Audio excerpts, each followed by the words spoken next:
y la fase reproductiva, que es la que ocurre en el interior de las celdas. Pero para hablar de la fase reproductiva lo tenemos que asociar, ¿sí? Vamos a recordar algún concepto de el ciclo de metamorfosis de la abeja. Fíjense ahí en esos cuadritos, lo que ven son los 3 primeros corresponden al periodo de huevo, larva los 6 días siguientes, ¿sí? Y prepupa y pupa los otros. Los 3 últimos es cuando, ya después lo vamos a asociar, corresponden al ciclo del zángano, ¿sí? Fíjense ahí, huevo, larva, pupa, ¿sí? Donde tenemos que al día 9 ocurre el operculado de la celda, ¿sí? Y esto vamos a quedar claro. Esto es el análisis cuando un ácaro hembra fecundado entra en una celda de obrera, ¿sí? Recordamos 3 días de huevo, en el caso de la abeja, 6 días de larva, 12 días entre prepupa y pupa, hasta que el día 21 emerge la obrera. Ahora, a este ciclo ontogénico de la abeja le vamos a meter el ciclo del ácaro. En este caso, el ácaro hembra no se introduce en la celda en cualquier momento. Lo hace en un momento especial, ¿sí? Donde está muy próximo a que esa celda sea operculada, a que esa celda sea tapada.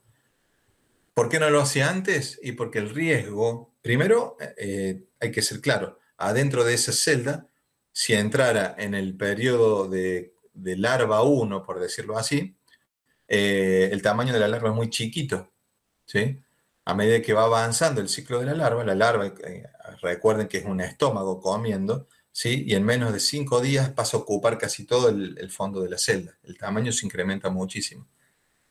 Eso también generaría una serie de caromonas o de feromonas que le indicarían al ácaro que está muy próximo a ser operculado y ahí se introduce el ácaro, ¿sí? Se llama así, se introduce en el periodo de larva 5, muy próximo a ser operculada la celda.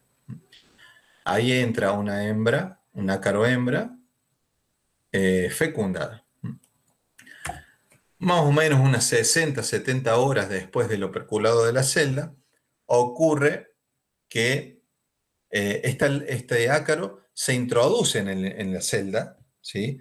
Se mete abajo de la larva, se incrusta en el alimento. De hecho, hay bibliografía que dice que hasta este ácaro también consume parte del alimento larval y cuando está incrustado allá abajo pone en juego lo que hablábamos recién, que es el peritrema, ¿sí? A través de ese snorkel tiene la capacidad de respirar, aunque esté incrustada en el alimento larval. La larva va a ir consumiendo ese alimento, ¿sí? Y lo va dejando libre al ácaro para que comience su ciclo ontogénico. Entre 60 y 70 horas después del operculado de la celda, pone un óvulo, ¿sí? Así, igual que la abeja tiene haplodiploidía, quiere decir que tiene la capacidad de poner o óvulos o huevos, ¿sí? Lo que primero coloca este ácaro, hembra, es un óvulo, ¿sí? Que va a generar después por partenogénesis, ¿sí? Un ácaro macho. Y después de la ovipostura o de la postura de este óvulo, cada 30 horas aproximadamente coloca huevos, ¿sí? Ahora bien, este macho, recuerden que tiene que pasar por protoninfa, de autocrisálida, ¿sí? Para llegar a ser un adulto en condiciones de copular.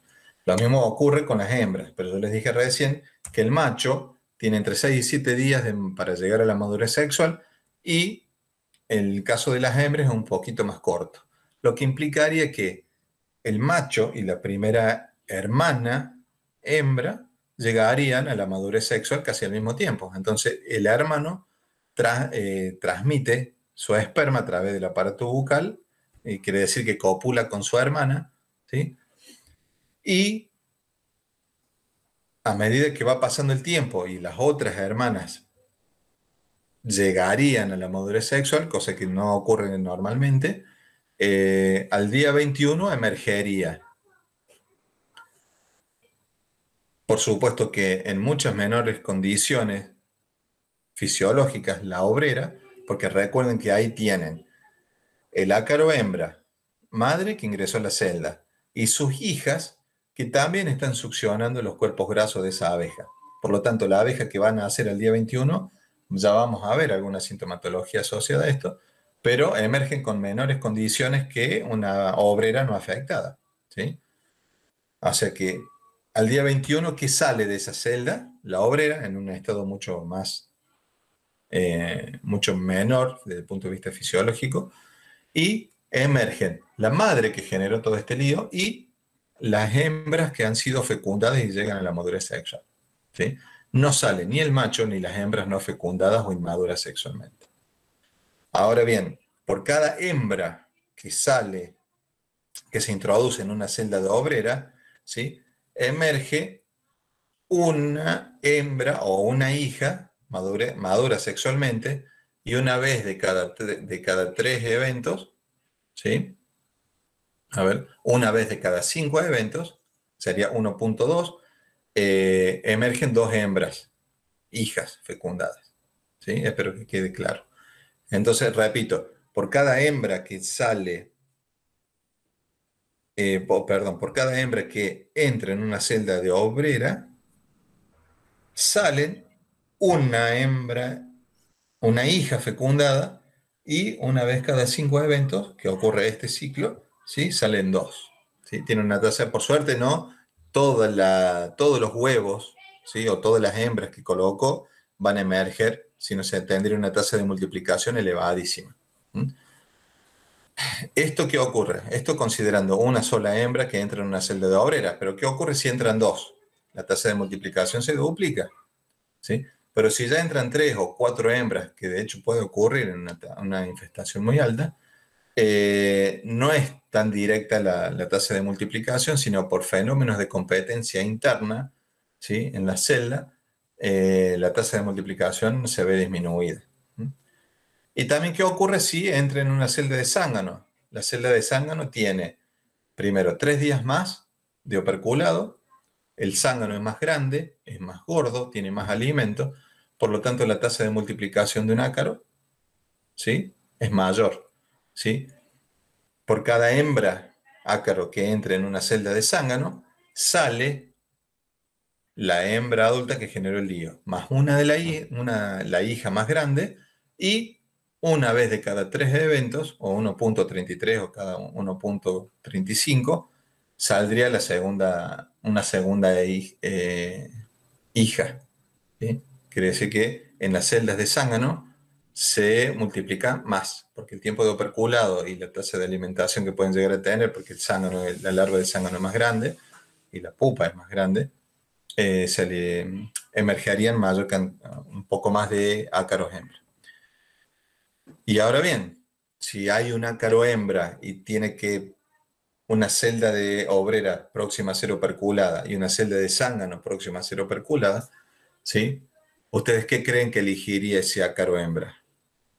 Y yo me estoy imaginando todas las manos levantadas, ¿sí? Diciendo que prefieren los zánganos. Y sí, efectivamente prefieren los zánganos. Entre 2 y 14 veces, ¿sí? Ese ácaro hembra que está entre elegir una celda de obrero y una celda de zángano, prefiere, obviamente, por lo que describí recién, a la celda de zángano, por el tiempo de operculado y por la posibilidad de tener una mayor cantidad de alimentos. Y entonces, ¿cómo hace el ácaro para darse cuenta? Y también viene de la mano de aquellas cairomonas o feromonas que genera el zángano, ¿sí? Próximo a ser operculado.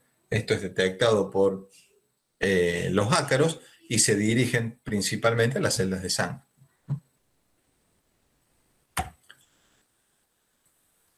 La fase forética o de transferencia, ¿sí?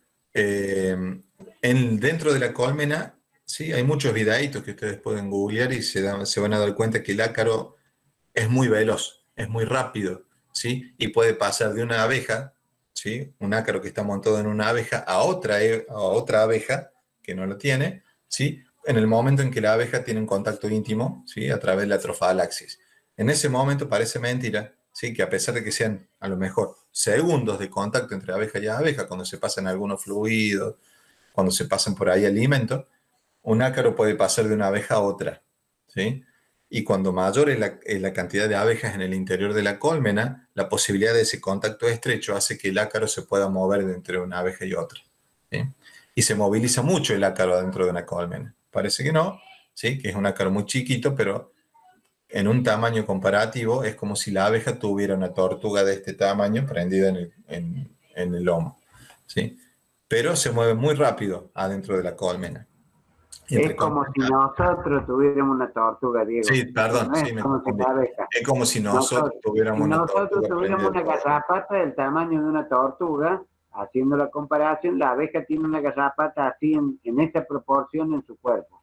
Eso, eso, sí, me confundí. Es como si nosotros tuviéramos una tortuga prendida al cogote de este tamaño. Ahora bien, en el caso de cómo pasan entre colmenas, ¿sí? Así como la ave, como el ácaro puede ir prendido en una obrera, también lo puede hacer en un zángano, y el zángano tiene libre acceso. En tu caso no se prendería el cogote, se prende la panza donde están los cuerpos grasos. Sí, es re flaco. El, el zángano, o sea, aquellos ácaros que están montados o en fase forética sobre zángano, recuerden que el zángano no tiene glándula de Nasanov y puede ingresar a cualquier colmena, ¿sí? Esto ayudaría a la dispersión del ácaro dentro de entre colmenas, ¿sí? O dentro de la misma colmena, o entre colmenas del mismo apiario, o entre colmenas de distintos apiarios, ¿sí? El pillaje y la deriva de abejas también colabora o ayuda a la dispersión o a la fase forética, ¿sí? Y también esto de desmistificar que los enjambres son sanos o los enjambres son enfermos, ¿sí? Cuando un enjambre sale de una colmena, ¿sí? Así como se lleva la mitad de las abejas, también puede llevar una carga de varroa, ¿sí? Entonces, que ese enjambre se introduzca en un apiario o en una colmena mía también implicaría el ingreso de ácaros adentro de una colmena. ¿Mm? Y el manejo del apicultor que no colabora con nada, sino que cuando yo estoy multiplicando una colmena que está con barroa, lo que estoy haciendo también es multiplicar, ¿sí? La enfermedad, ¿sí? Y dispersar la enfermedad. ¿Qué daños provoca? Vamos a poner todos. Tenemos daños directos y daños indirectos. Como daños directos es la desnutrición que provoca en la abeja, ¿sí? La abeja, eh, al consumirse sus cuerpos grasos, generaría una desnutrición, ¿sí? Esto disminuye no solamente, ¿sí? La condición corporal de la abeja, sino disminuye la vida media de la abeja. Ahora imagínense que yo estoy preparando una colmena para que pase el invierno y le estoy tratando de meter mucha proteína para que acumule esa proteína en los cuerpos grasos. Si yo descuido esa condición y no controlo esta enfermedad, ¿sí? Estoy haciendo que el ácaro consuma toda la proteína que yo le estoy dando, ¿sí? Y yo estoy creyendo que va a tener una expectativa de vida esa abeja de unos 3, 4, 5 meses, ¿sí? Y la incidencia de esta enfermedad hace que a lo mejor no dure más de 2 meses. ¿Mm? También tiene que ver con lo que lo hablamos recién, con la respuesta inmune. Este ácaro genera, de alguna manera, en la abeja una disfunción en su respuesta inmune. ¿Mm? También en la capacidad reproductiva. También se ha visto, aunque en mucho menor grado, celdas reales afectadas por varroa, ¿sí? Es mucho menor incidencia porque la abeja reina es la que es más cuidada. Entonces, futuras celdas reales también estarían mucho más protegidas que las celdas de zángano y las celdas de obrera. Pero así todo, si hay una alta carga, ¿sí? Que afecte a la larva que va a ser una futura reina, ni hablar de la incidencia. Pero también se ha visto que con una alta carga de varroa, las reinas también pueden tener abejas prendidas en su cuerpo que están siendo succionadas a sus cuerpos grasos. Esto también hace o altera la capacidad reproductiva. No solamente tampoco de la reina, sino también del zángano. Imagínense, ¿qué capacidad de cópula tendrá un zángano que ha estado afectado durante su periodo larval, ¿sí? Y pupal? Este zángano cuando nazca va a nacer con una capacidad fisiológica, inclusive hasta anatómica, mucho menor que aquel zángano que no ha sido afectado. Y como el apareamiento ocurre en vuelo, este zángano no va a tener la capacidad de vuelo, la capacidad de cópula, no va a ser el más fuerte, el más veloz, ¿sí? El más fornido que va a llegar a la reina.